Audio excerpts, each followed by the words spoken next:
here and they'll...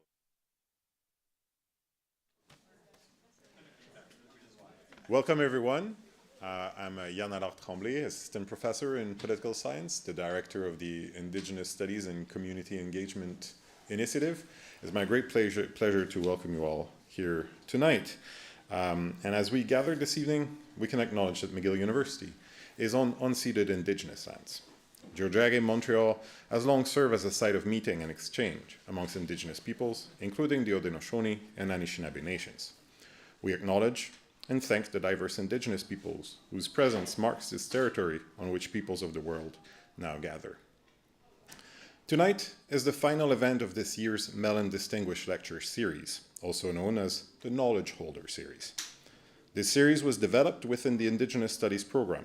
It is supported by the Indigenous Studies and Community Engagement Initiative, or ISKE, which is made possible by a generous grant of the Mellon Foundation.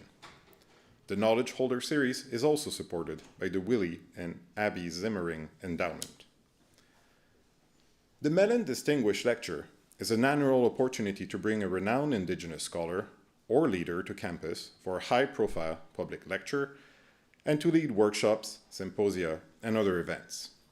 Indigenous knowledge holders, whether they be wampum belt holders, storytellers, artists, activists, hereditary leaders, or academics, encompass generations of knowledge embedded within the cultural and epistemological milieu of Indigenous communities that span generations. The distinguished lecturer is a world-renowned Indigenous scholar or leader, bringing an international perspective on Indigenous issues and establishing McGill as a locus for far-reaching, world-class scholarship. This year, we are honored to welcome Dr. Kenneth Atsenhaienton Deer. Dr. Deer is a member of the Bear Clan from the Mohawk community of Kahnawake and former secretary of the Mohawk Nation of Kahnawake. He received an honorary Doctor of Laws from Concordia University for lifetime achievement in 2015. He received a National Aboriginal Achievement Award for Media and Communications in 2010. Dr. Deer has been active in promoting and defending the rights of Indigenous peoples in the United Nations system for over 30 years. He participated in the Working Group on Indigenous Populations, the Working Group on the Draft Declaration, the Permanent Forum on Indigenous Issues, the Expert Mechanism on the Rights of Indigenous Peoples. He is a former member of the Expert Mechanism on the Rights of he is a former member of the Board of Trustees of the United Nations Voluntary Fund for Indigenous Peoples, and participated in many other UN activities. At the community level, he was active as a school counselor, high school principal, founder of the First Nations Education Council, a newspaper publisher, and editor, and other community activities. Tonight, Dr. Deer will be speaking to us about Haudenosaunee diplomacy. Right after the presentation and the question period, we will head to Arts 160 for a reception, and you can follow us there afterwards. Please join me in welcoming Dr. Deer.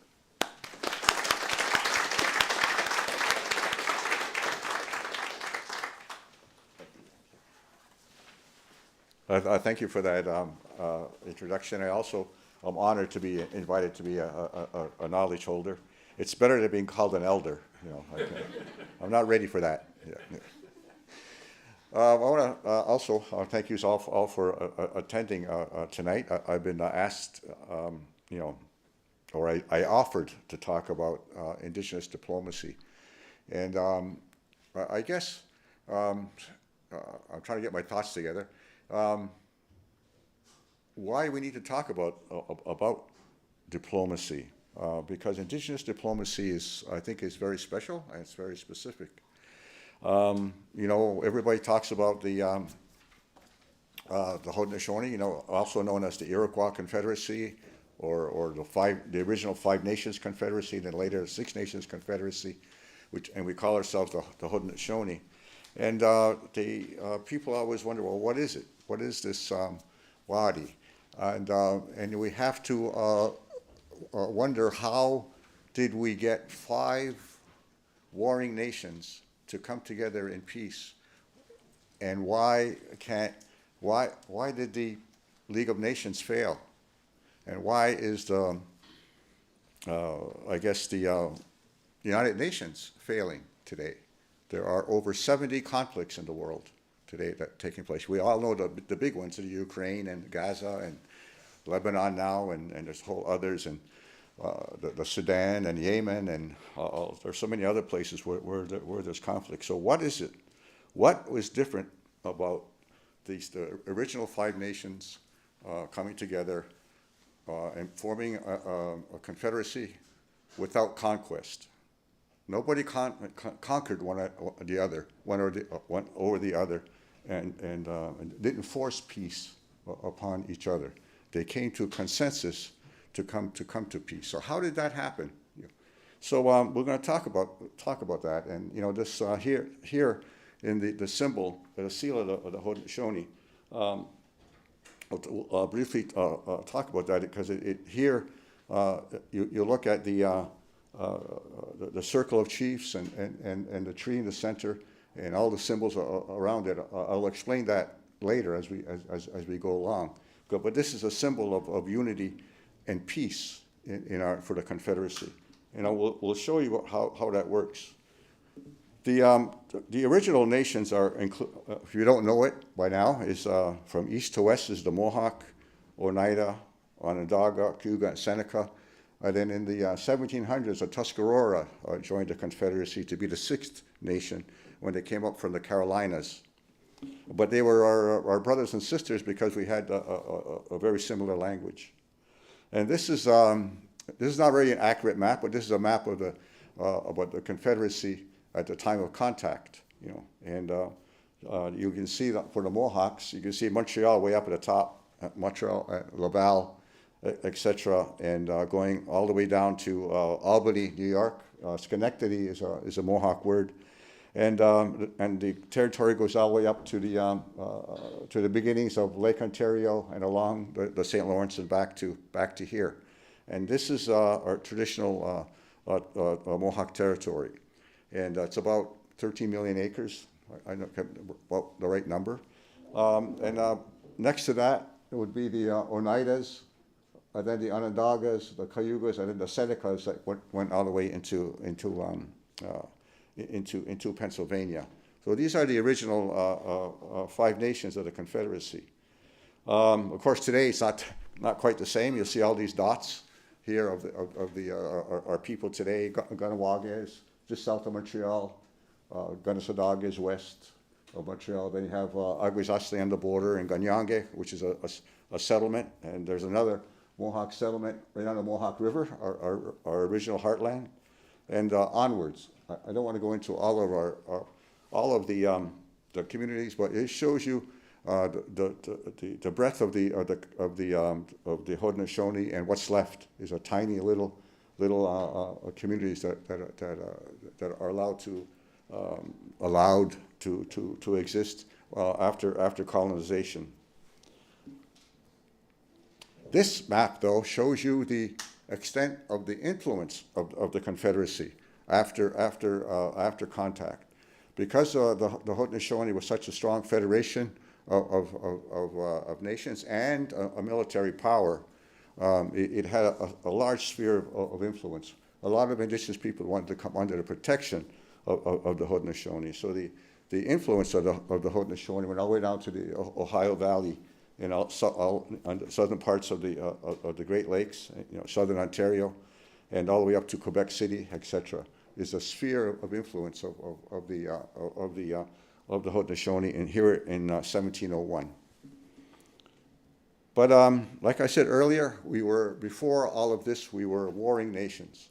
We were people who were quite violent, very violent, and they say that it got so bad that you couldn't even go planting without an armed escort. So some of the stories say, and the women became very distraught and depressed and upset, because it's the women that were losing their sons and their husbands and their fathers to warfare, and they were very miserable. So they asked the Creator for help to end all the violence among their people. So it's a long story, and I don't want to go into all of it. But the peacemaker sent, the Creator sent a peacemaker to us to show us the ways of peace. And he was born in southern Ontario and came across Lake Erie. And the way I explain it is he came upon the Oneidas, and he told the Oneidas about the ways of peace. And he said that we have to bury your weapons of war between each other, and you got to put aside your anger and your hatred, and you have to use good words with one another, and make your decisions using reason and rational thinking, and making your decisions by consensus. The Oneidas said to him, "Those are very good teachings, but if you but go see the Mohawks, because they're the worst people in the world.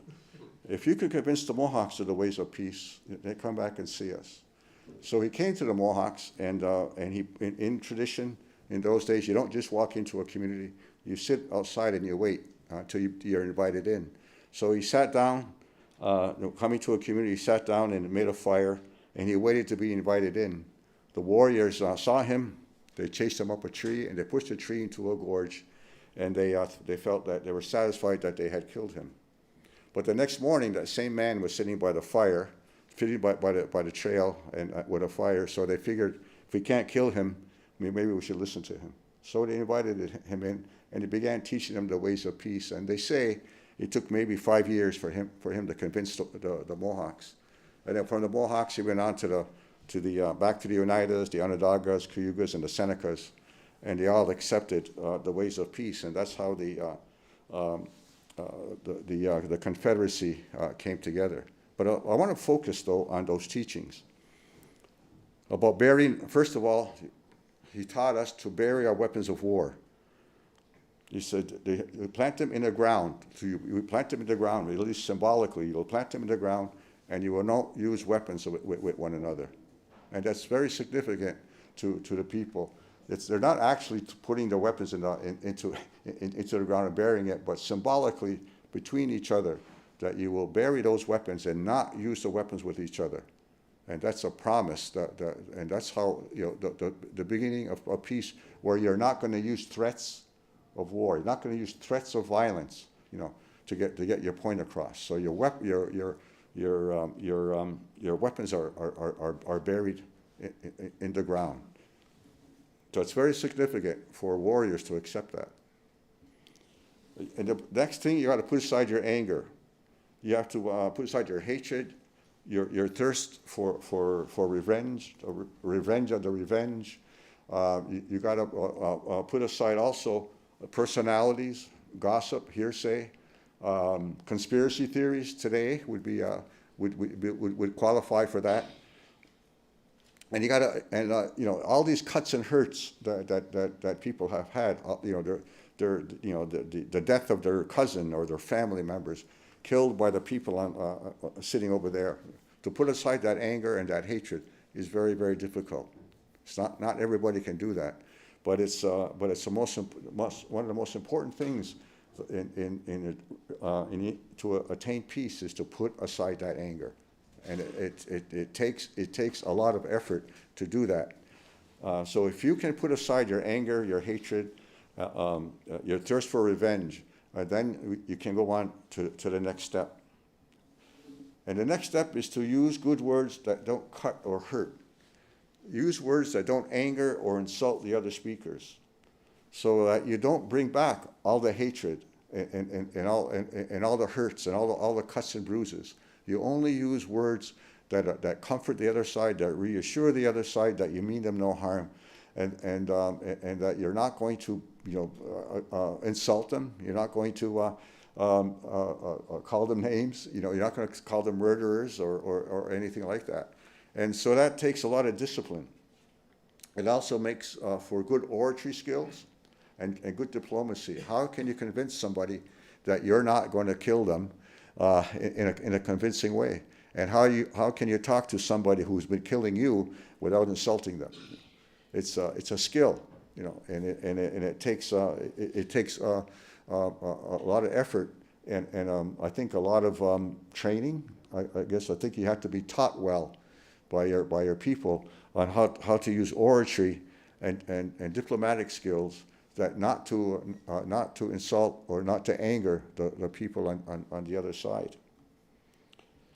The next is to use reason and what we call a good mind to settle our differences. It's by reason and rational thinking, and also is obvious. A good mind for us means righteousness or morality when you're dealing with issues. When you have to decide where your border lines are, where what kind of relationship you're going to have, all of these important issues, you have to be rational. You have to be reasoned, and you also have to be just. You have to be righteous, and you have to be moral, because immorality and injustice is what creates conflict.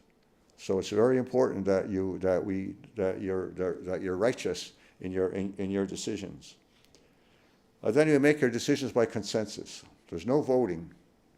You have to said that we should debate issues back and forth until all possibilities are considered, and then agree on one decision by consensus. And that way, there's no winner, there's no loser. You're not outvoted. It's not one side, more powerful than the other side. You have to continue to talk and debate until everybody's heard. Everyone leaves with a feeling that they have been that they've been heard and that they've been considered. They also leave with one mind. That if you make one decision, all of you by consensus, then it's called in our situation, in our language, that you've all come to one mind. That you all agree, all 5 nations agree to go into one direction, and you go into one direction together, and that gives strength and power to the Confederacy. So an example, a real example of how we do this is in that circle. Let me go back. In the circle of in the Confederacy, you'll see that there's a tree, and the tree for us represents our Constitution. What the peacemaker taught us about how we should organize ourselves and how we should how we should act and how we should behave. The tree represents our Constitution, which we call the Guyana Goa, and it's loosely translated into the Great Law of Peace. And in there is the role of the role of the women, the role of the men, the role of the chiefs, the role of the clan mothers. All our ceremonies are in there. Our relationship with the natural world. All of those teachings are, and all these teachings of peace are represented in that tree. And underneath the tree, you'll see that there's weapons of war that are buried underneath, an arrow and a war club representing those weapons, and it's buried underneath the tree. So anybody in that circle are not going to use weapons against one another. And there's the roots that come out from the tree, the white roots they're called the white roots of peace. And anybody looking for peace would follow those roots and come under the tree to find peace. Around the tree are the clan symbols. We all belong to a family, and it's a clan. The clans are carried by the women. It's a matrilineal society, so it's the women that carry the clans. So you are who your mother is, and these 8 symbols are the major clans in the Confederacy. Starting at the bottom right, you have the snipe, then the bear, the eel, the turtle, the deer, the beaver, the hawk, the heron, and the wolf. These are the major clans in the Confederacy. Everybody in the Confederacy has a clan, and it all depends on who your mother is. Among the Mohawks, we only have 3 clans: the bear, wolf, and the turtle. So and you cannot, the women or the men cannot marry somebody in the same clan. So if you're a woman of the bear clan, you marry somebody from the wolf or the turtle clan. But the children, no matter who the father is bear clan. It's the clan of the mother.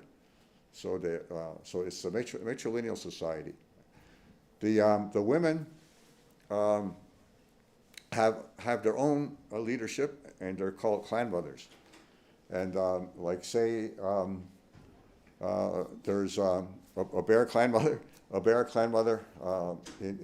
among the Mohawk, and for every clan mother, there's a chief. You have to be a clan mother first. There has to be a clan mother first before there can be a chief, because it's the clan mother that nominates the men to be chief. So, for instance, if the bear clan mother has a vacancy, her chief has passed away, it's up to her to choose another man to take that spot. A man that understands the great law of peace. A man that understands the role to keep the peace among the people. How to use all of the teachings of the peacemaker to continue the ways of peace in the Confederacy. So when she chooses her person, she nominates, she brings it before the people and say, this is the person I want to sit here as a chief. And if there's no objection, and there never is because she does her good research, if there's no objection, that person becomes a chief. And he's a chief for life, of course, but if the chief does not listen to the people, if he does not follow the great law, doesn't follow our teachings, the clan mother will warn him. Then if he continues to misbehave, she'll warn him again. And the third time, if he still misbehaves, the clan mother can remove him and replace him with another person. So this is the power of the woman. A woman can't be a chief, but a man can't be a clan mother. And there's that balance of power between the men and what I call separate but equal power in their different ways in the Confederacy. So keeping the peace is the reason why you're supposed to be a chief, is to maintain the peace. You're not there to make war internally with our own people. You're appointed there to maintain the peace. Around around this crest are the 50 chiefs of the Confederacy. There are 9 Mohawk, 9 Oneida, 14 Onondaga, 10 Cayuga, and 8 Seneca. That should add up to 50. I never added them up, but I think that's 50. These are the 50 chiefs of the Confederacy. And you'll see that they're holding hands, and they're there to protect the peace, to protect the people. And their hands are held together. Should the tree fall, should the peace fail, the chiefs will catch the tree on their arms before it hits the ground. And then their job is to put the tree back up to restore the peace. So there's a lot of symbolism in this seal. It's a good teaching tool, and I use it all the time. And so on top of the tree, by the way, is the eagle. The eagle is not a clan. The eagle stands for vigilance, and the eagle, if he sees a threat to the peace, will cry out and warn the people, so people will protect the peace. Now, when I talk about peace, it's a peace within the 5 nations. Outside that circle, though, is a whole different matter. Our weapons of war are not buried outside that circle, and that's what made the Haudenosaunee a strong military power. If you're not inside that circle, mind you, the Confederacy offered people. You don't want any problems with us. Accept our ways, and everything will be fine. And I think that's one of the reasons why the Confederacy was so strong and so influenced, such a broad influence. It wasn't just about war. It was about diplomacy. It was about what did Roosevelt say? Walk softly, but carry a big stick. That's in a way the kind of diplomacy the Confederacy carried. You know, don't mess with us. We're peaceful people. We can coexist.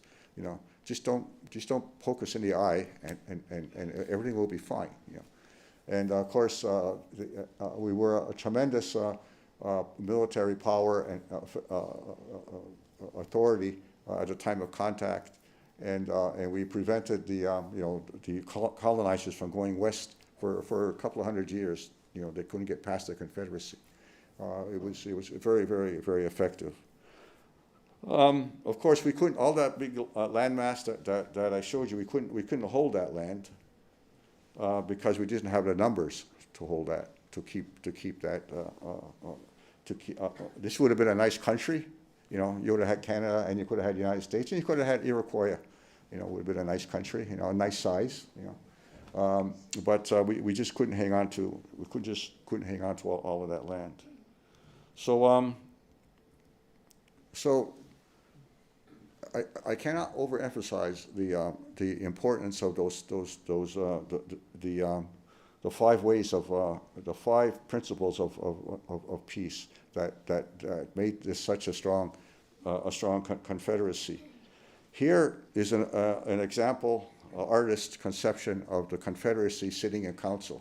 When we talk about no voting, that people have to come to decisions by consensus. Here is a conception of the 50 chiefs sitting in council. And it's divided into 3 sides. There's one side on your right is the younger brothers. Those are the chiefs of the Oneida and the Cayuga would be on that side, and later on the Tuscarora would be among them. But in this, it's just the Oneidas and the Cayugas as the younger brothers. On the opposite side is the older brothers.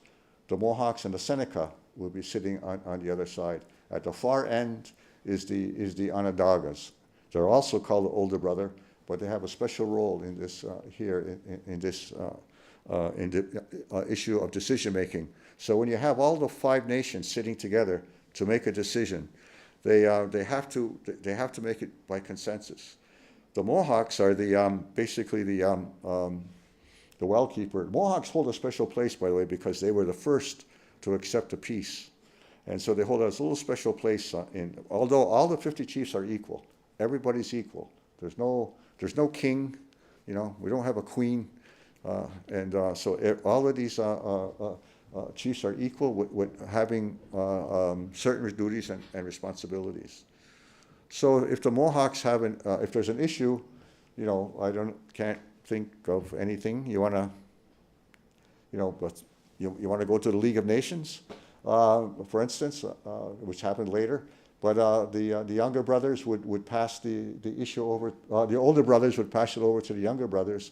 And if they have any questions, they would go back and forth between the older brothers, and the younger brothers would pass the issue back and forth across the fire. There's that fire in the center, and so it's called crossing across the fire by bringing the issue. And they would debate back and forth, the older brothers and the younger brothers, about an issue. And then if the 2 sides then come to a consensus, to come to an agreement, then and only then do they bring it to the Onondagas. The Onondagas say nothing during the debate. They just sit there and they watch. And if they see, and then when the issue is given to them, if they're watching and they see a flaw in the decision, you know, something's not right, or they forgot something, the Onondagas will give it back to the older brothers, and then the older brothers will take that issue and pass it back to the younger brothers. And the two older, younger and older, will pass it back and forth until they think they've satisfied the Onondagas, and then they bring it back to the Onondagas. And if the Onondagas are satisfied, then you have consensus. And everybody, all 3 sides have agreed. They've all come to one mind, and they all go forward together. So that's the process of consensus building. Does this look familiar to anybody? You know, you could be it was the House of Commons and the Senate, you know, and the executive. Well, in Canada you don't have 3 sides; you only have 2. But in the United States, you have the House of Representatives, and you have the Senate, and you have the executive, on three sides. And where did they get that from?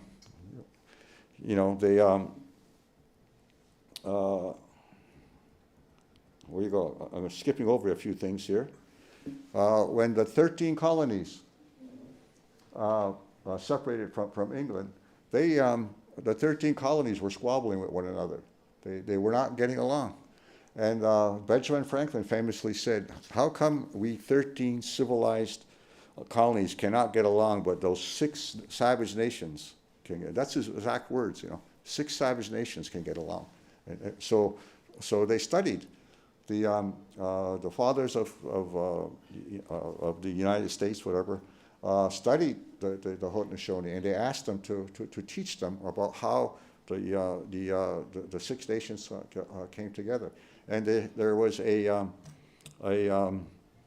lot in Philadelphia, a camp of Haudenosaunee. Haudenosaunee, our teachers and some of our chiefs were there, and when the fathers of the United States had a question, they would come out there and meet with them and talk to them about our history, our philosophy. And sometimes just an artist's conception of going into their council house in Philadelphia to explain to them our ways of thinking.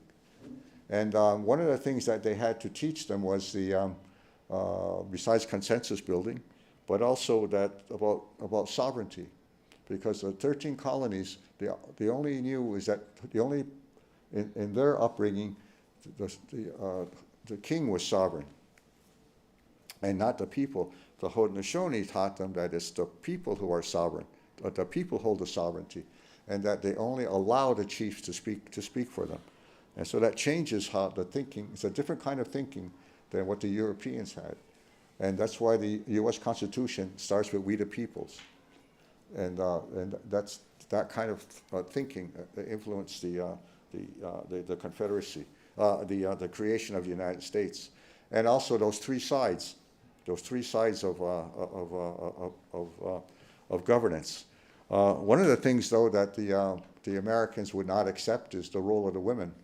The women aren't even mentioned in their Constitution, and we take no responsibility for that, because we certainly they certainly knew about the role of the women.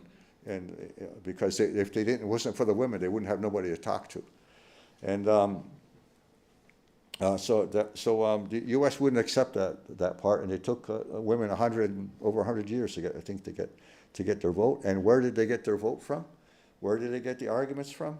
It's from our own women. Where is it? Did I have it here?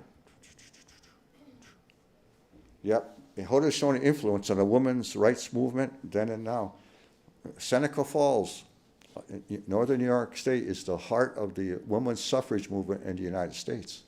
And where Seneca Falls? Who lives at Seneca Falls? Senecas, Cayugas, and they influenced the American women about the power of the woman, and they influenced the women at the bottom there, who were started the suffrage movement in the United States. They got their inspiration from the Haudenosaunee women in having a voice and having equality in their society. Also, I want to note about the women. I can't overemphasize. I don't want to overemphasize this either. Is the clan mothers and the role of the women, because without a clan mother you can't have a chief. And here's a depiction of a clan mother with her chief, and when a chief is we call it condoled. It's a ceremony. It's an ancient ceremony to install the chief, and when a chief is installed, she's installed with the clan mother and the chief, and he also has somebody that sits behind him, a sub chief, and then he also has a male faith keeper and a female faith keeper to help him with his duties and responsibilities, because a chief can't do everything. And so he has a sub-chief to assist him, and he has a faith keeper, both a male and a female, to help with the ceremonies, because the chief can't always be present to carry out the duties of ceremonies. So they have all of this, and also the woman is also there to help the clan mother carry out her duties and responsibilities. So when a chief is put up, it's all five of them are put up at the same time. At the beginning, when the peacemaker came, he appointed a woman. I hope I got the name right.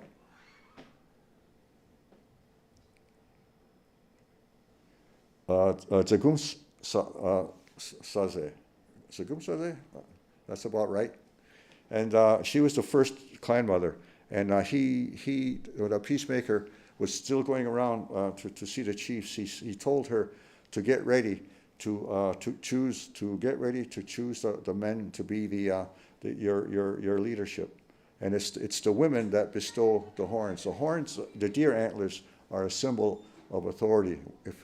If you wear only a chief can wear deer antlers on their headdress, and it symbolically gives the men the authority that they have as being one of the 50 chiefs of the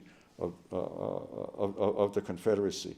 So it's incredibly important that we can't have peace without the women. It's the women that called the peacemaker. It's the peacemaker that taught us the ways of peace. And it's the peacemaker that put the role of the women to find the men to maintain and keep the peace. So when you become a chief of the Confederacy, you're called a peace chief.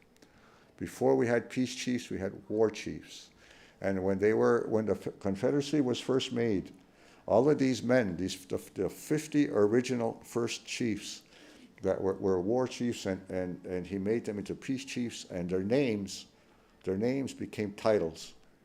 So the title, if your name was Hiawatha, for instance, a real person, and he made Hiawatha, he became a chief, and his name then became a title. So that title was handed down from generation to generation to generation. I talked about the other day about Tiskahe, a Cayuga chief that went to the League of Nations in 1923 and 24, 100 years ago. His title existed for about 1,000 years. We don't know how old the Confederacy is. We don't exactly know when the peacemaker came to teach us the ways of peace. Some people say it's 900, some people say it's 1,000, some people say it's 1,100 years. It doesn't matter. It's a long time ago. And it's the women that maintain the titles from generation to generation to generation. So Tiskahe, that came to the League of Nations, the title of Tiskahe, his English name was Levi General. That went to the League of Nations in 1923 and 24. After he passed away, his brother became Tiskahe. And then after he passed away, the next Tiskahe was Harvey Longboat, became Tiskahe. And now today's Tiskahe is a guy named Steve Jacobs. And all of these chiefs were their titles were handed down from time immemorial. We don't even know how long that these titles were. That's the strength and the power of the women and our great law of peace. Even though it's not in writing, it wasn't in writing. It was an oral tradition. It was handed down from generation to generation for about 1,000 years. Nobody knows how old it is. It's very, very, very old. Very old. There's arguments, not arguments, debates. We haven't come to a consensus yet, but there's different theories about how old the Confederacy is. But 1,000 years is about right, And so I just want to make sure that you understand that just because you see chiefs sitting there and they're men, the men can't sit there without them, without the women. There's a balance. There's a balance there. I want to emphasize the balance between men and the women. Where was I? one of the issues when we debate is the issue of when we make a decision, we have to take into consideration what our decision has on the future generations. And that there's this tradition that if we want to make a decision today, how is it going to affect the 7th generation from now? So we have to always take into consideration the future. It's not just about now. It's not just about today when you make a decision. You have to look at all that it means for the 7th generation.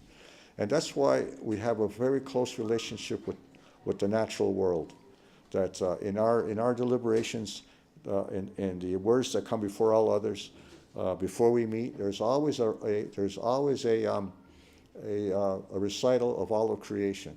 There's the speaker will get up and it will talk all about creation. He'll talk about the medicines, the plants, you know, the food that comes out of the ground. He talks about from the animals, you know, small animals, the medium-sized, the four-legged animals, and he talks about all their feathered friends, the birds and the fish, and the thunderers that bring the rain and the lightning that purifies the air. And he talks about the stars and the importance of the stars at night and to guide our way and where our spirits go when we pass on. He talks about the grandmother moon and the relationship between the moon and the women and tides. And also recognizing the sun. Without the sun, there'd be no life, you know, and representing the Creator. All of these things are repeated at the beginning of each meeting, so that when you deliberate, that you make sure that you protect the natural world, because it's the natural world that keeps us alive. And so once you do that, and then when you make your deliberations, you're looking at what decision you make will have 7 generations from now. And that's difficult to do, but nobody can predict the future. But you have to take into consideration, the health of the natural world, which is what has not happened. That's why you have a climate crisis now, is because the leadership in the world has not taken into account the natural world or the 7 generations that are going to be affected by their teachings, by their decisions. And some people say that today we're suffering. We're the 7th generation from the time this prophecy was made, and now we're suffering now because we haven't, because they have not taken into consideration the non-Indigenous people have not taken into consideration the future of our people, and that's why we're in the predicament that we're in, and our very existence is at risk on this planet. In terms of diplomacy, again, in our rhetoric, if you're here at the Haudenosaunee, everybody talking, when we talk about the nation-to-nation relationship that Indigenous people have with one another, and not having war, to avoid war, we have the Turo Wampum is an example of a peaceful relationship between peoples. The Turo is a wampum belt made with 2 purple stripes and white with a white background. And our first record of this kind of an agreement was not with the French and not with the British, but with the Dutch. When the Dutch came up the Hudson River, and we met with them, and around 1612, 1613, and when we had relations with the Dutch, we figured that they're not going to go back to Europe, so we got to figure out a way to live together. So this is the idea that we have when we have relations with other peoples. Let's say the top purple row would represent the Dutch in their ship with sails, with their people, their laws and their religion in that ship. And the other purple row is our canoe, with our people, our laws, and our spirituality. And we're going down the river of life, parallel, not interfering with each other's navigation. And the belt has no end to it. All these long strings going on each side of it mean the light, it goes on forever. So we would go down the river of life, not interfering. We're not going to tell them what to do. We're not going to tell us what to do. And it's really recognizing each other's right to self-determination. We recognize the Dutch's right to determine for themselves what they want to do with their people and what kind of religion they want to have, and so, et cetera. And they should recognize our right also for those two to decide what we're going to do with our people and also with our spirituality, you know. And you have to look at the wisdom of our people in the 1600s to come up with this idea of coexistence, that we're going to live side by side and not have any conflict between us. There's the idea here also of the three beads between the two purple rows, and they say that those beads represent, each bead represents friendship. It means good relations in terms of communication, and also means a good mind, that will have good relations, and that we have, again, rational thinking and fairness between us. And so this is the kind of relationship that the Haudenosaunee has been sharing with everybody this time. Myself, personally, I believe the two-row existed before the Dutch. I don't think the Dutch showed up and then we invented this. I think that's the kind of relationship we had with other indigenous nations before we met the Dutch. So this is the nation-to-nation relationship that we follow, that we believe in when we're dealing with the French, with Great Britain, with the Americans when they separated from Great Britain, and when Canada separated from Great Britain. This is the relationship that we believe that we have with Canada, that we're not here to destroy Canada. Canada shouldn't be trying to destroy us. Of course, you know, we kept our side of the river, but Canada and the United States, of course, you know, has been interfering with our navigation, trying to destroy our language, our culture, our people, and taking our land. So they didn't believe in the two-row the way we do. But we think the two-row is a universal philosophy, I guess you might want to call it, a teaching that could apply everywhere in the world. They could use it in Israel and Palestine right now. You know, they could use a two-row, letting each other. I think the what do you call that? Two-state solution. The two-row, you know, is that's what that means. It also other you know, North and South Sudan could use this. Russia and Ukraine could use this, you know, and they, you know, stop invading each other. I think it has universal applications, and it is a universal teaching in this, and we have been doing that. We have been trying to teach other people about the two-row and coexistence. This is another one, an important belt. It's the friendship belt, and it's also called the covenant chain. And you know, in this case, I'm just taking this text off the internet. I couldn't find a text that I liked, and so it says it's a treaty made between the Lieutenant Governor William Denny of Pennsylvania on behalf of the Crown in 1756. The Crown meaning Great Britain, not the United States, and but I think it's a little bit older than that. And it shows that on one side is us, the indigenous people, and the other side is a settler, and that long black row or purple row is our hands, we're friends. It's having a connection between the two bodies. And this friendship belt is we use it many times. I have one somewhere, and this is a friendship belt. This is not a wampum. This is like glass bead, you know, not a pure wampum belt.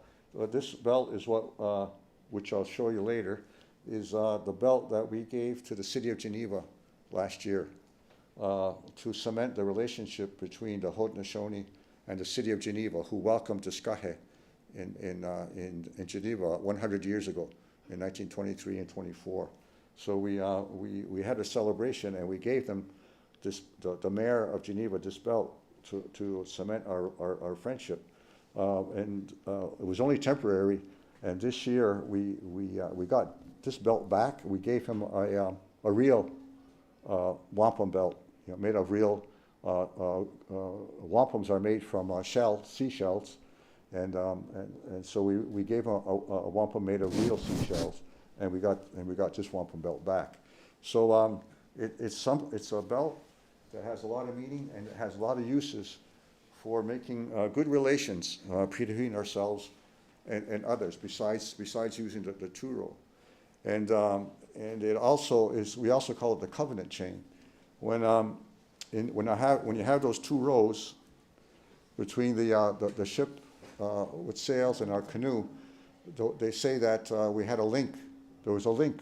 Those three beads represent a link. And they said that at first the link was made with rope, but rope decays. And then we made that with chain, with steel chain, but chain rusts. So then they changed it to silver. So silver doesn't rust. It tarnishes, but it doesn't rust like iron does. So we have what's called a silver covenant chain that binds the ship and with sails and the canoe together. And symbolically, we in order to make sure that our relationships are good, we have to polish the chain.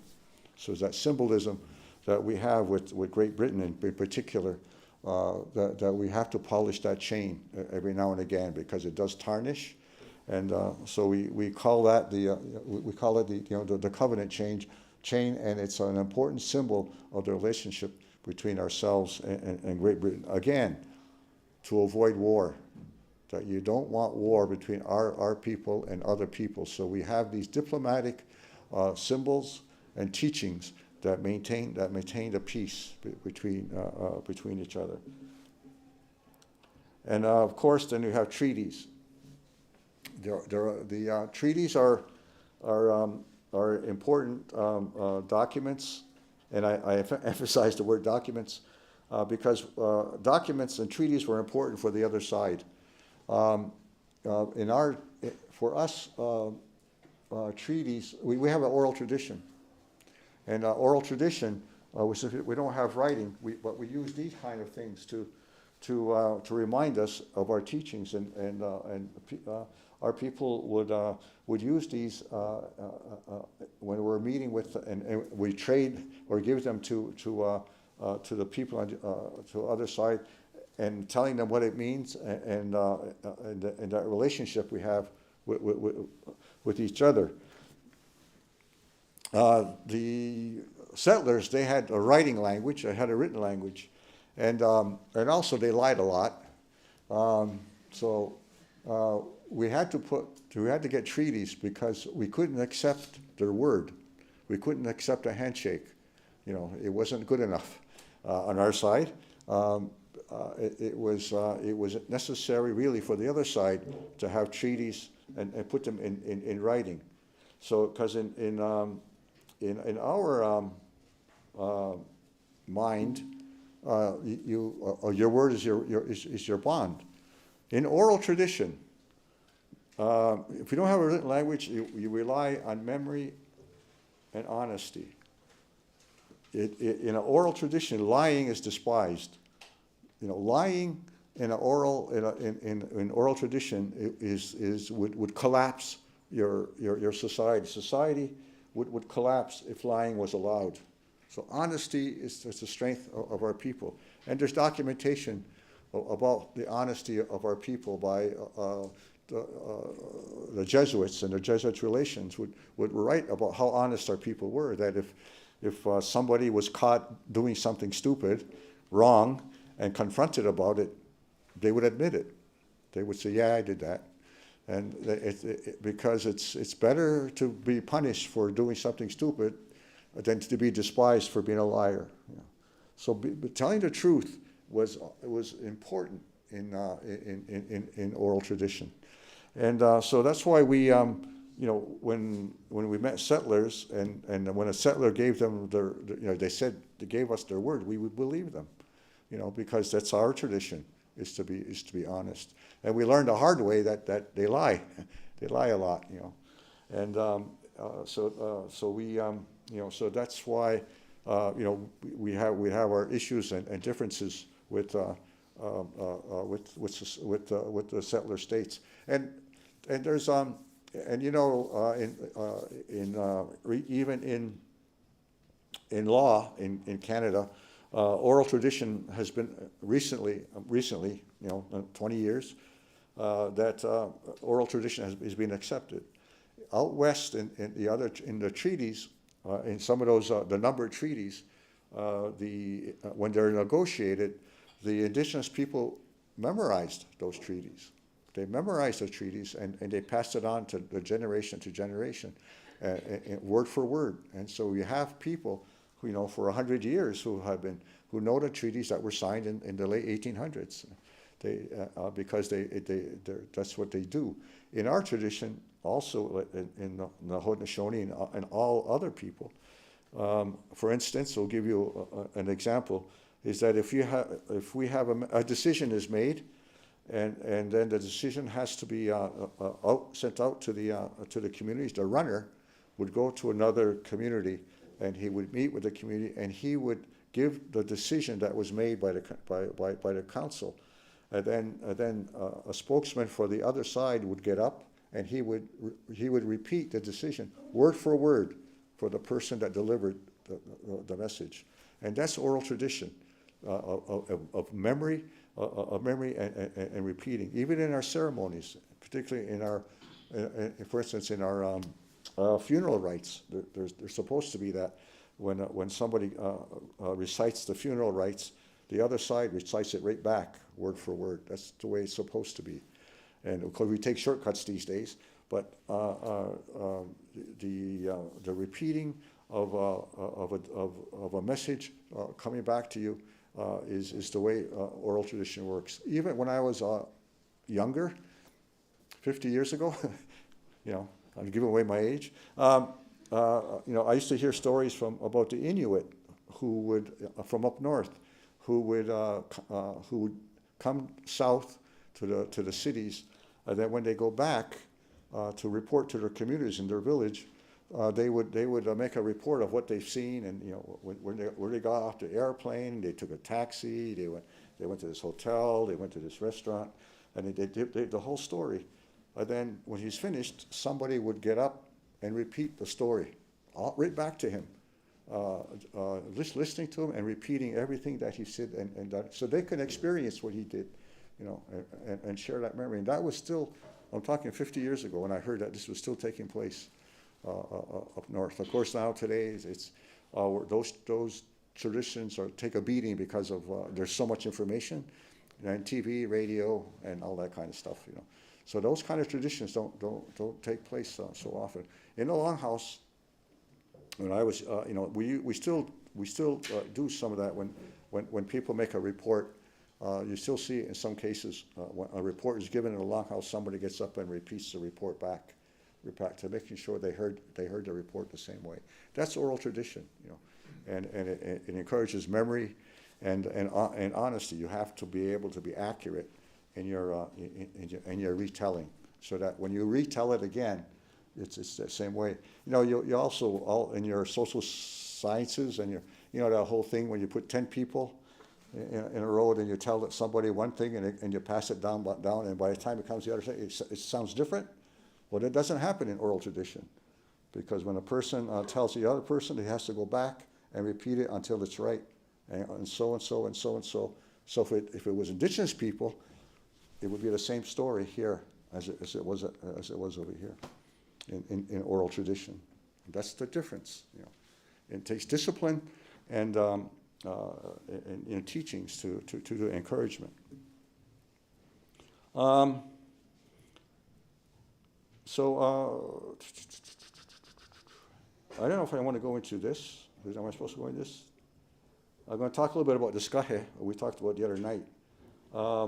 that the Six Nations Reserve in Ontario, were given, after the War of Independence, Joseph Brant, who fought as a mercenary for the British, was given this land on each side of the Grand River in Ontario. And all that gray area, of course, was sold or leased out by the government of Canada. And all that's left is that little red blotch. So that's all that's left of the Six Nations Reserve, also called Ohsweken. And we've had some, conflicts. Caledonia, if you remember the word Caledonia, there were conflicts here where Indigenous people with the Haudenosaunee were trying to get some of that land back.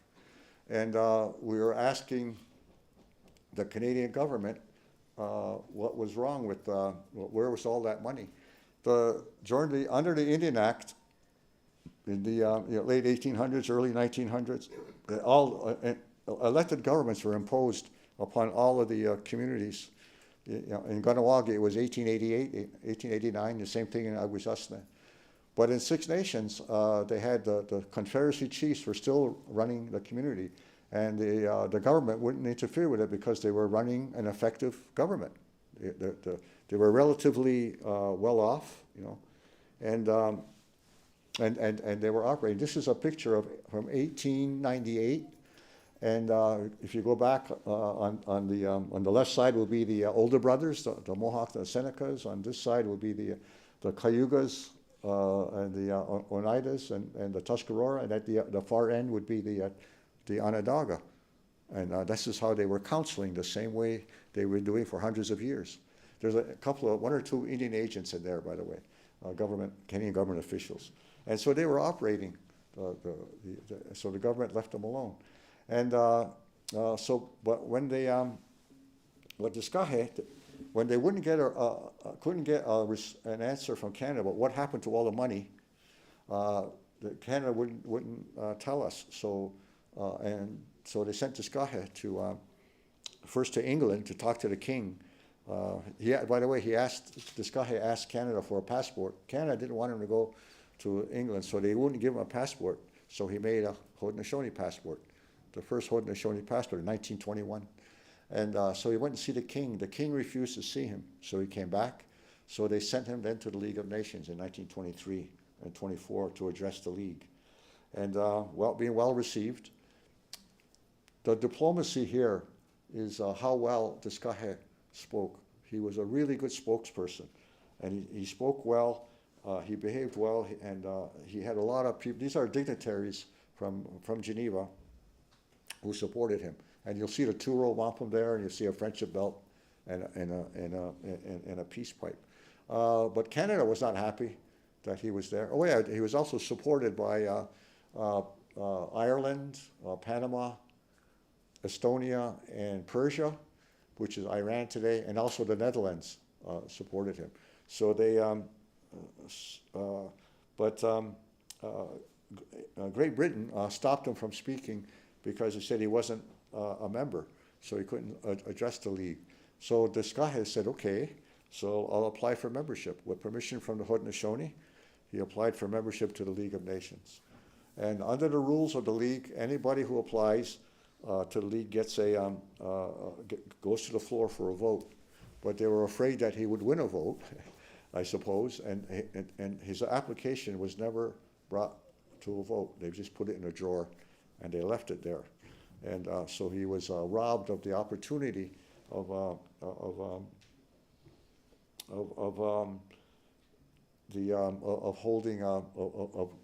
becoming a member of the League of Nations. And that's the oppression of Indigenous peoples that we had. This is an article. This is just a letter from Ireland, Panama, Persia, and Estonia is off the bottom there somewhere, supporting Atsenhaienton.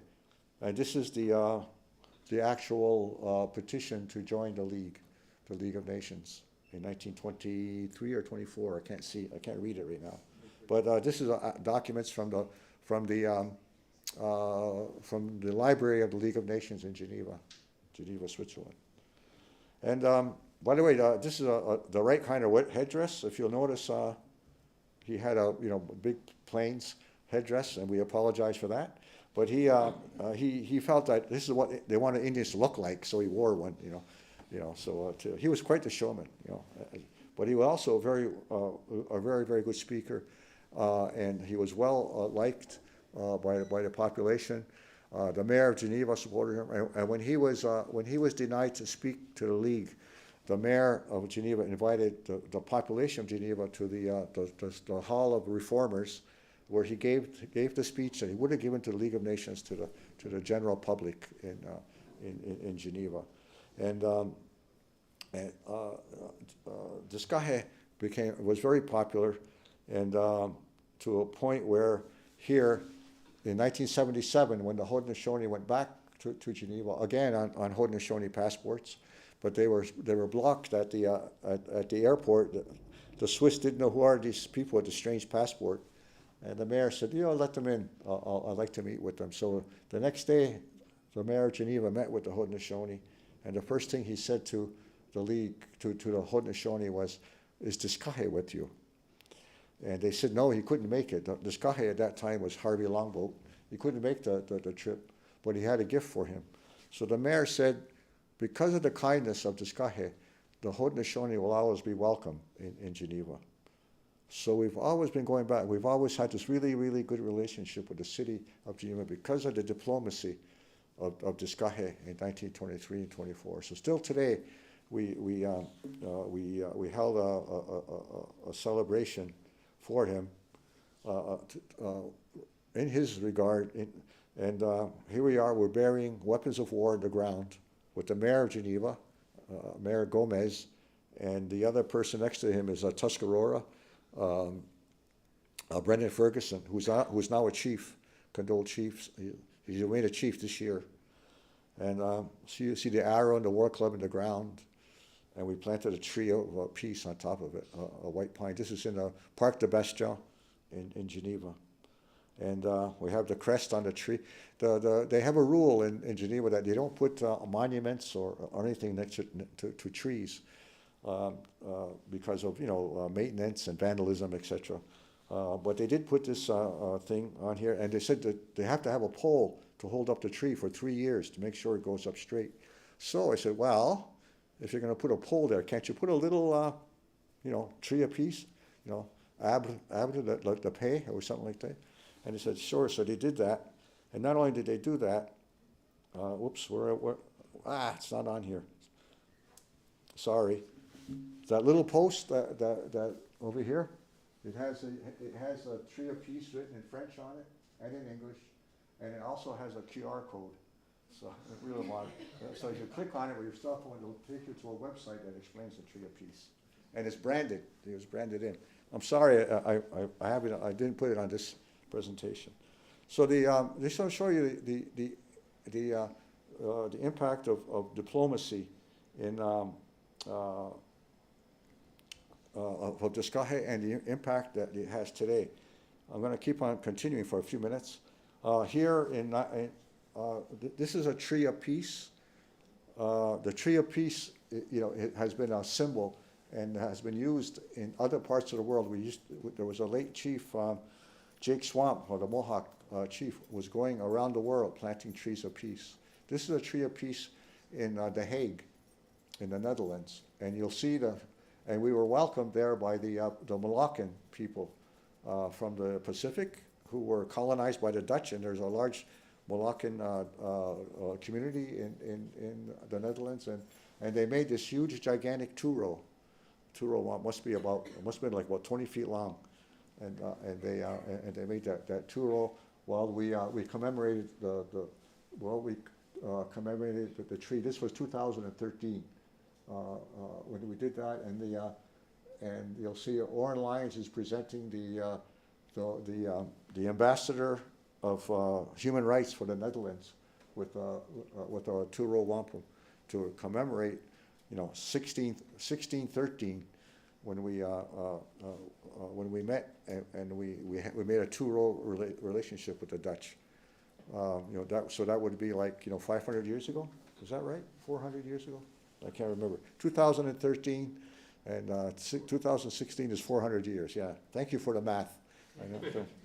you know. So, and also we in diplomacy, I want to emphasize another thing, minor, well, not minor. Museums, you know, they have a lot of our stuff, and in Europe and all other places around the world. And museums are really jealous or protectionists, or well, I don't know what you call it. They don't like to give up their stuff. And so when we were in Geneva the year before, in 2012, 2022, we came across a medicine mask that was in the museum, and a rattle. And we noticed it, right, this was in July of 22. And we said that mask shouldn't be there. It shouldn't be on display. This is so the director said, "Do you want us to take it down?" And we said yes. And he says, and so she said, "Is there a ceremony for that?" So yes. So like 2 days later, we went back there. They had to do some stuff. They made a box. They made a box for the mask, a box for the rattle. And they took it out of the museum outside, and we burned tobacco, and we spoke to the mask. The mask, they had the mask since 1840. It's the oldest medicine mask that was in any museum's collection. And so we got it.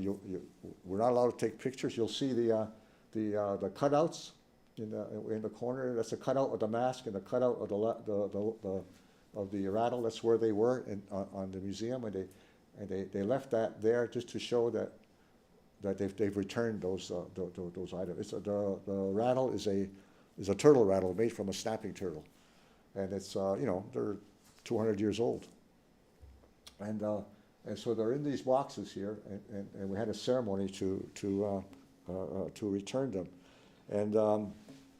and I gave them these two dolls, cornhusk dolls with our traditional regalia, as an exchange, as a gift. It's not even an exchange; it's just a gift that I gave to them, to the director of the museum, and it took us we discovered the mask in July of 22. And she said, if you want the mask returned, write us a letter. We wrote a letter. She went to the board of directors. Board of directors agreed to let the mask and the rattle go in November. Then they had to research the mask and make sure there was no arsenic, like preservatives, on the mask. They found nothing, and so in the same week that we planted the tree of peace, which is in February, we got the mask and the rattle back. 7 months from July 22 to February 23 is 7 months to return a mask from a foreign country, released by the museum, then by the city, by the government of Switzerland will allow it to leave. Canada will allow it to come back, and they were a little concerned because of the turtle. Snapping turtle is a protected species or something, and they thought that we would not let it return, but they said there's no problem. We had a guy from CBSA greet us at the door of the plane when we landed, because we had the stuff in our carry-on. We landed in Montreal, so we got in 7 months to get it back, which is I think almost like a world record, because another example is there's a headdress. Sweden had a the deer headdress, was Mexican deer dance. They had an authentic headdress in Sweden. They were taken from prisoners of war, from Yaqui people in Mexico. Anyway, they got, so when it was discovered in 2004, 2003, 2004 in Sweden, it took 20 years to get that headdress back and they had to. They didn't want to let it go. They had to argue with them, and then they had to, under international agreements with UNESCO, only a state could ask another state to return an artifact, not an indigenous people. So they had to convince Mexico to ask Sweden to get the mask, to get the headdress back. The whole thing took 20 years. And even when they got it back, the Mexican got, wow, what a nice headdress. We want to keep it. They wanted to keep it. So they said, no, in the agreement, you're going to give it back to the Yaqui. So they gave it back to the Yaqui people because it's alive and they use it, they use it. So that's 20 years, and so now we're trying to use this as an example, to try to get other museums to release their sacred items to Indigenous people, directly to Indigenous people, and not through, never mind the state-to-state stuff, and we have to make new laws and new regulations at the international levels for this to happen. The woman in here is the Canadian ambassador to the UN in Geneva. Her name is Leslie Norton, and she gave a very nice speech, complimenting Switzerland for returning it. And she also, in another speech, she didn't apologize, but she says that they regret stopping Atsenhaienton from speaking to the League of Nations in 23 and 24, and they've been very helpful in getting a new status for Indigenous people in the UN. This is today's Atsenhaienton, and Atsenhaienton refuses to speak at the United Nations because unless they recognize us as a government. So here he is. This is last year, and last year, the 100th anniversary of Levi General not being allowed to speak at the League of Nations. So at the meeting of the Expert Mechanism on the Rights of Indigenous Peoples, we had a delegation. Atsenhaienton was one of them, Steve Jacobs. He refused to speak at the UN. However, he did do the opening invocation, when the words that become before all others, recognizing all of creation before you make our deliberation. He did his spiritual duties, but then he wouldn't. Then he went back and he sat in the back of the room for 5 days and never spoke again in the room. And the symbolism was amazing. I was in the front, on a panel discussion, speaking, and I brought up Atsenhaienton. And when I invoked his name, he stood up in the back of the room, so everybody could see. And I'm telling you that Atsenhaienton will not speak at the UN until the United Nations recognizes us as governments. In the UN, there's 2 ways to participate. You're a nation state or you're an NGO, a non-governmental organization. And we are governments. We refuse to register in the UN as an NGO. So the Atsenhaienton will not speak until the Canadian government, yeah, them too, but the UN recognizes us as a government. So that diplomacy, that symbolism, everybody in the room recognizes that. Remember that picture I showed you? We took this last year in the exact same spot in the UN. Again, to repeat, the mayor is still short. They still have short mayors in Geneva, and so that continuation of that diplomacy of Indigenous continues to today. I don't know if this is just Atsenhaienton. They had a thing along the lake. There's 30 panels with an image on both sides for 60. So 60 panels, bilingual, French and English, telling the story of Atsenhaienton and the relationship. When I talk about, what do you call that, what do you call that for the women in the United States? Is it emancipation? What is it? What did I call it when they got the right to vote? Suffrage. The same thing in Geneva. When Atsenhaienton was there in 23 and 24, they were the women were very interested in hearing the Haudenosaunee, the power of the women. And so we talked to the women about that, and that inspired the women's movements in Europe, in Switzerland in particular. The Haudenosaunee matrilineal society traditions were influencing the women's movements in Europe in the 20s and the 30s. We had a march and all that stuff, and the flag, the Haudenosaunee flag, was on the bridge. There's just some diplomacy here. This is the Mont Blanc Bridge, that links the north and the south side of the city over at the end of Lake Geneva over the Rhone River. And on that bridge, there's 24 flagpoles. And we started talking about, when we were negotiating all this stuff with the city of Geneva, they said we started negotiating a flag to put our flags up on the bridge, and there were 24 poles. So I said, okay, great, I want 24 Haudenosaunee flags. And they said, no, Mr. Deere, we don't do that. So, but what they don't do is they don't allow state flags on the bridge. They'll allow, organization flags, like the Red Cross flag or the rainbow flag or whatever, and all kinds of flags, but they don't allow nation. So the only time they allow government flags is when Putin and Biden met in Geneva before the war, and they decked out the bridge in American and Russian flags, right? And there was even a debate over which flag will be at the beginning, which is the first flag, which will be the first flag that the caravan will see. So there was a debate whether it should be the Russian flag or the American flag will be the first flag. Anyway, that's their problem. But they don't allow state flags. So they said, let's propose that we'll put the Haudenosaunee flag and the Swiss flag and the City of Geneva flag. So there'll be 8 flags each alternating on the bridge, and see if nobody complains. And nobody complained, nobody objected. So we got that, and that was significant. Politically and diplomatically significant that we have a Haudenosaunee flag on that bridge. Might sound like a small thing, but it's significant. And everybody that knows anything about that stuff realized the important symbolism of having the flag on that bridge in the city of Geneva.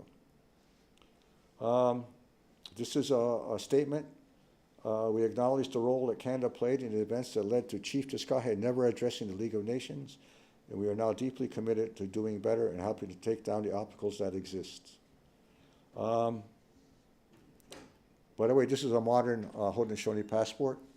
The Atsenhaienton was the first one to use a passport, and this is a modern Haudenosaunee passport. This is my passport, and which I've been using since 1987. I've been using a Haudenosaunee passport. It's not the same one I used in '87, mind you.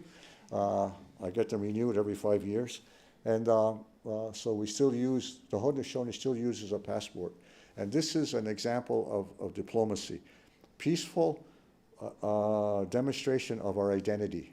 No violence. No, it's just a identity thing. And I've traveled to 25 countries now, and we travel in different places. I'm not going to Azerbaijan. I think we were talking about that the other day. And so this is some of the stamps, just as proof, that evidence that we travel on the passport. And then there's lacrosse. It's a great diplomatic effort by the Haudenosaunee. The Haudenosaunee is the only Indigenous team in the world that competes at World Cup level. So the Haudenosaunee, they called us the Iroquois Nationals at first because nobody knew what Haudenosaunee was, so they used the word Iroquois. And now they've changed it to the Haudenosaunee. And we compete in field lacrosse and box and indoor lacrosse at the World Cup level. And Canada, in indoor lacrosse, Canada had a silver medalist and the bronze medalist in field lacrosse. And so so we compete against Canada, United States, Germany, Japan, Britain, Australia at the World Cup level. And so now lacrosse is going to be played in the Olympics in 2028 in Los Angeles. So now there's a campaign to get the Haudenosaunee to play in the Olympics. Because we are not a nation state, technically right now the Haudenosaunee cannot compete in the Olympics. We're the inventors of the game of lacrosse. And there's a lot of support. Prime Minister Trudeau supports the Haudenosaunee competing in the Olympics. President Biden publicly stated that they support the lacrosse, the Haudenosaunee to play in the Olympics. And that's going to be our next diplomatic battle, is to get the Haudenosaunee to play in the Olympics. I could keep going on, but I only got 2 minutes left. And I talk too much. I'd like to see, is there any questions about diplomacy?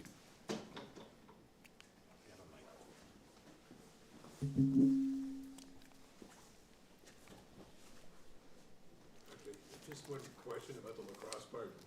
It was a year or so ago that, it was about a year or so ago, I think the Irish team stepped out of a competition to benefit the Haudenosaunee. That's right. We have a history during the Irish famine, the Haudenosaunee and other indigenous people from North America sent them aid, during the famine. The Cherokee in particular was well known, and so did the Haudenosaunee. So because of there was some kind of event, a world games taking place in Alabama, I think it was, and in lacrosse, and the Haudenosaunee weren't invited.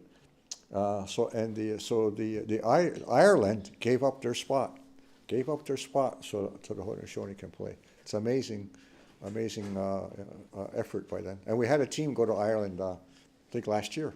They went to Ireland to play lacrosse. And we just came. The women were in Hong Kong, again. And by the way, when our teams travel, they travel on a Haudenosaunee passport. So every time we go, I'm involved. It's crazy sometimes to get teams into countries like Hong Kong. It was touch and go there for a while. That's China, right? And they're not the friendliest country in the world. So but we got them in but even though I got them Hong Kong visas, even when they landed in Hong Kong, the border guard wouldn't let them in.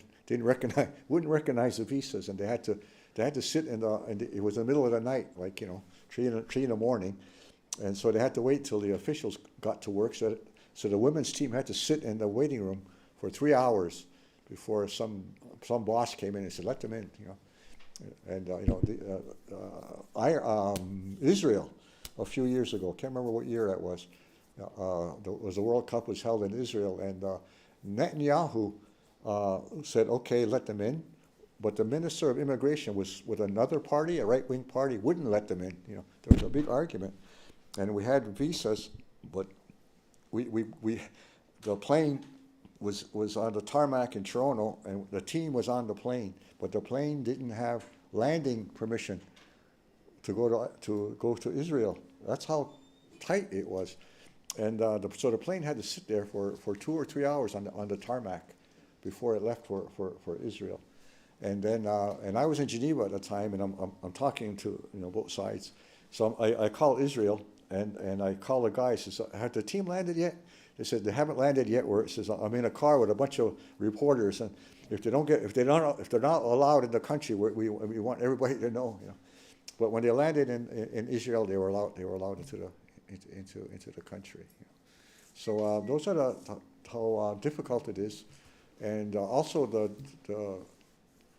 determination of indigenous people, the Haudenosaunee. In 2010, England wouldn't let us in to the men's World Cup, and our team was stranded in New York City. They were waiting in New York City for permission to leave, and even though England wanted an assurance that they'll be allowed back into Canada or United States, Secretary of State Hillary Clinton sent a letter to England, to the UK, saying that the Haudenosaunee team will be allowed back into the United States. England still wouldn't allow them, wouldn't issue them a visa to land. So they never left New York. They just stayed there. So they missed out on the World Cup because of the UK at that time. There was a 26-page photo spread in Sports Illustrated about the lacrosse team practicing in New York, waiting to go to England, but never going. So those are some of the issues, but you have to admire the discipline of the Haudenosaunee not to go. Like I don't have a Canadian passport in my back pocket. If I'm invited to go somewhere, or I want to go somewhere, and they don't let me in, I don't go. The way I look at it, it's their loss. There's no Haudenosaunee in their country. So go ahead. Sorry. Hello. Thank you so much for the talk. That was quite touching at some point, especially when you were talking about how the influence of women on not only diplomacy but also on the governance of the nation. So that is not a question, that's just It's just a statement. Yeah, okay. just you. saying, you know, I have a lot of reverence for the Indigenous people's connection to nature, which is feminine, and also, you know, the woman. So my question is actually, what is the significance of the color purple? Because I feel like it is. It's simple. Yeah. The beads are made from seashells, and they come in two colors, white and purple. And that's why it's purple. The shirt is purple because we use those two colors to represent wampum. You know. So it's I can't remember the name of the shell. It's a particular shell on the Atlantic coast. So it has to be okay, and then so it has to be traded. You know, it's from the East Coast. We didn't make them ourselves, as far as I know.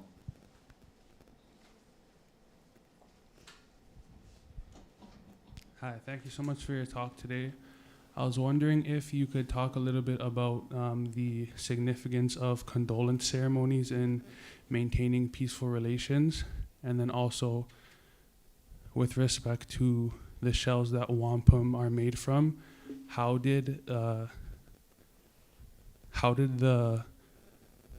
were these beads, if they were produced by, like, were they produced by Narragansett and Pequot peoples, and if so, how was the process of them being, transported throughout the region? They were traded. Like we had our own trade routes, you know, and I'm sure we traded things like corn. We're people of the corn, and the Pequots are not, and so we would probably traded food or other things that they needed for the shells. The shells were very valuable too. I mean, I'm sure the Pequots, robbed us. I mean, negotiated well. I wouldn't say they robbed it.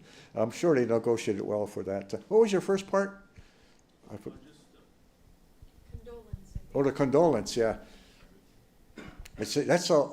Condolence is a ceremony that's 1,000 years old, and it's when by the word condolence, like we're the only society in the world that says we have condoled chiefs. You never hear that from anybody else. It's when the chief dies, you're condoling that nation for the loss of that chief, and then you're replacing him that loss with a new chief, a new family. So in the whole condolence ceremony, it takes all day. It's an all-day thing, and there's a roll call of all the chiefs of the 50 titles. There's the responsibilities of the chief is laid out during the ceremony, and it's I don't know if it answers your question, but it's all done in the language, in whatever language who's doing in the two sides that you see, if an older brother, say a Mohawk, is being condoled, it's the younger brothers do the condoling. They're condoling the older brothers. Or if it's a Cayuga that passed away, the older brothers are condoling the younger brothers. And the Onondagas are included with the older brothers. So one side of the house is putting in the chief on the other side. So it says so everybody has a voice. Everybody has a part in putting up a chief. It's not just the Mohawks that put up a chief. Everybody puts up a chief. It keeps everybody together. Next. Hi, thank you very much for your lecture. It was really interesting. I have two questions. One, it's very clear that the clan mother calls the chief, but who calls the clan mother? And number two, I've spent a lot of time in consensus processes. I grew up Quaker. We have a consensus model for making decisions as well in our faith system. And consensus is a very slow process. So how do you address something that requires, I guess, an urgent resolution? in a consensus model? Okay, that's two questions. The women first part is they have their own process. The clan mother usually she has somebody sitting behind her, and somebody behind that, and they usually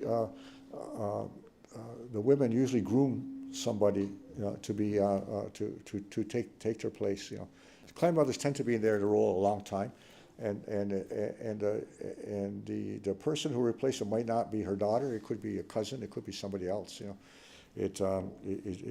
So it's usually if a clan mother passes away, the clan usually decides who is the best person to take her.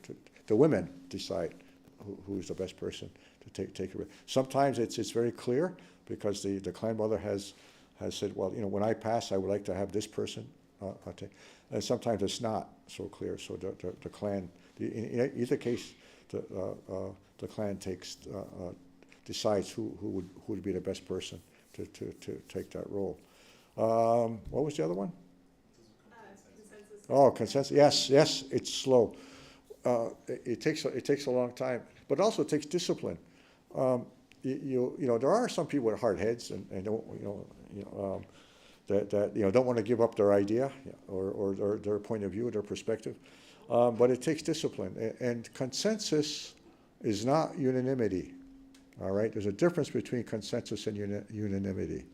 And sometimes when you're arguing and you're going back and forth and you're obviously you're in a minority, you're not convincing everybody. What they do is to keep peace in the house, I will withdraw my objection. And that takes character to do that. And so that's why you want to have the right people that have the good character to be leaders and to be chiefs. So because you want to keep consensus. Now even in that case, say you don't have a unanimity, and the people who are objecting withdraw their objection, but they may also would not take part in the activity. They may or they may not take part. They'll just stay back. But that's how you have to have a broad point of view and not a narrow one when you're trying to find consensus. Yeah. Does that help? Yeah. But it takes. It's hard. It can be done. And if you don't get consensus, by the way, it's called putting the issue under the pillow. That you'll sleep on it. So you won't settle it today. You'll settle it at another time, and maybe something else will develop in the meantime before it's brought back up again in council. Sometimes there's too many things under the pillow, at times.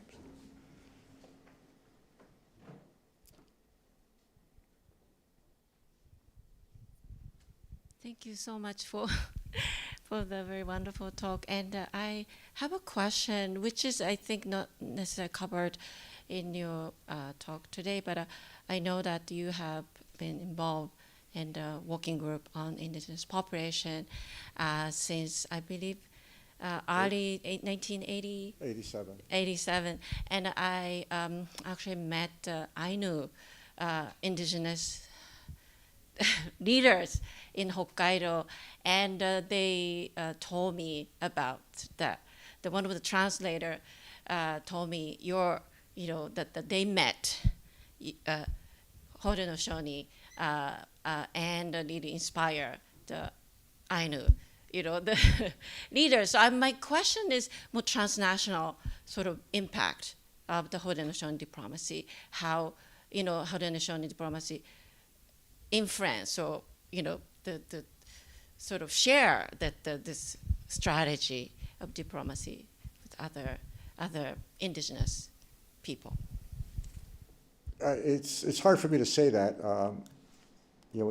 They have to say so. Like the Ainu, I'm very honored to know that the Ainu, have a lot of respect and influence. We're influenced by the Haudenosaunee. I'm honored by that. I was invited to Hokkaido in 2001 by the Ainu, and you know, I was honored, and that was a very interesting.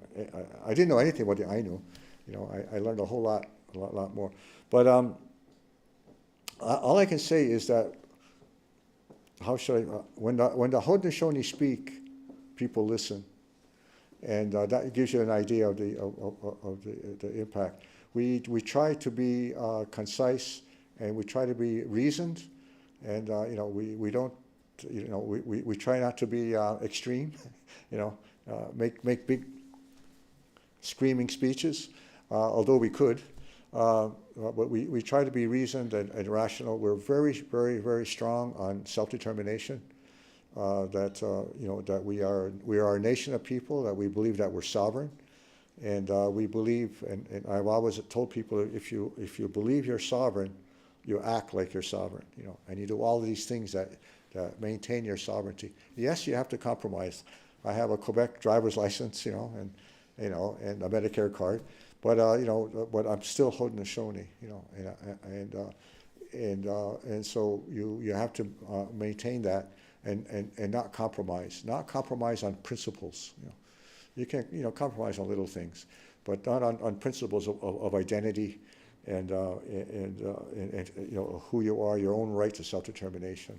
You do not want to assimilate, I always tell people, it's a struggle. Right? There's no silver bullet that's going to solve Indigenous people's problems. Indigenous peoples, because we're always going to be minorities in most cases, it's always going to be a struggle to maintain your identity, but if you stop struggling, is when you'll disappear.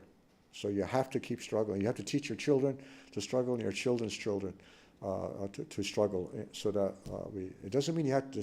I'm not talking about. Again, I'm not talking about violence, and so I'm talking about asserting your identity, asserting yourself, asserting your culture, asserting your language, and that's how you will survive. You know, by asserting yourself. So we tell that to people, and they get it. They're inspired by the Haudenosaunee, by those kind of positions that we take. Yeah, Ken, I was just wondering, during the repatriation of the Canadian Constitution, you know, a lot of it involved Mr. Manuel, I believe Mr. Commanda as well. What impact does the repatriation of the Constitution have, from your point of view, in terms of pre-existing relations between the United Kingdom and the Haudenosaunee, and is the inclusion of the Royal Proclamation in the Canadian Constitution of any significance to you? It's significant to us. We don't have treaties with Canada, so our treaties were with Great Britain. The Treaty of Niagara, 1764, was important. And we keep reminding them, Canada, of that. Canada does not want to recognize pre-Confederation treaties, so that's why we want to hang on to. We want to make. I wouldn't be happy if it's not my business. It's yours. Started a two-row wampum, but I wouldn't be happy if you became a republic, because then we lose that connection with that we had with Great Britain, good or bad or indifferent. We wanted to maintain. Because that's the original treaties that we have with Great Britain, and Canada is a successor to Great Britain, so they're supposed to recognize those treaties, you know. But they don't want to do that, you know, and so they so that is a problem. But you know, we've managed to maintain that we have a relationship with the Crown, and we're going to continue to do that. You know, repatriation could have been better at the time, but you know, it's. But again, that's your side of the two-row. On our side, we maintain that we are a nation and that we're going to continue to behave that way, and we want to have relations with Great Britain. That's why we still want to keep good relations with the Crown, you know, to the Governor General, and that it's important to keep those linkages. The chain polished, the covenant chain was with Great Britain, and we want to keep polishing that chain. The symbolism is important. By the way, I want to thank the Quakers. The Quakers, by the way, are very helpful. I don't know if you know Jennifer Preston in Toronto. The The Quakers, there's a body called the Coalition for the Rights of Indigenous Peoples. And the Quakers are very heavily involved in that and very helpful. They have a house in Geneva and they have a house in New York. And we use those houses for meetings and stuff like that. So the Quakers are very helpful. I just want to acknowledge that to you.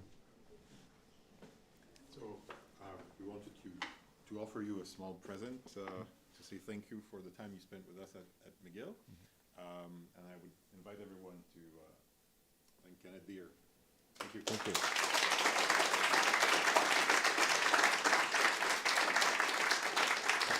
Sorry for an overtime. They're small guests from the McCord meeting. Okay, all right.